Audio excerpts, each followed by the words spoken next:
Hi అండి, అందరికీ గురు పౌర్ణమి శుభాకాంక్షలు మరొక్కసారి అండి. అందరూ ఫుల్ బిజీలో ఉంటారు. పొద్దున్న నుంచి గుడికి వెళ్ళటం, బాబాగారిని దర్శనాలు అన్నీ చక్కగా అయిపోయినాయి అండి. మాకైతే అన్నీ చక్కగా అయిపోయినాయి.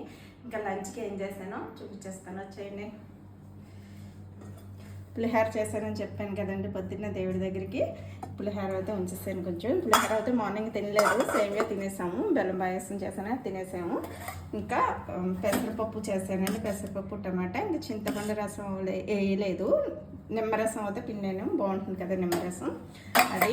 ఇంకా మాగే పచ్చడి ఉంది, నెయ్యి ఉంది, ఇంకా రైసు, ఇంకా పెరుగు, ఇంకా అసలైన స్పెషల్ అప్పడాలండి. చాలా రోజులైంది అప్పడాలు ఎగించి, అందుకు మా వారిని అయితే అప్పడాలు తెమ్మన్నాను. చాలా క్రిస్పీగా భలే ఉన్నాయండి. ఇంట్లో వడియాలు చిప్స్ ఉంటాయి కాబట్టి అవి వేయించేస్తాను. ఇవాళ అయితే పాపడ్స్ అయితే తెప్పించారండి, సూపర్ ఉంటుంది కదా.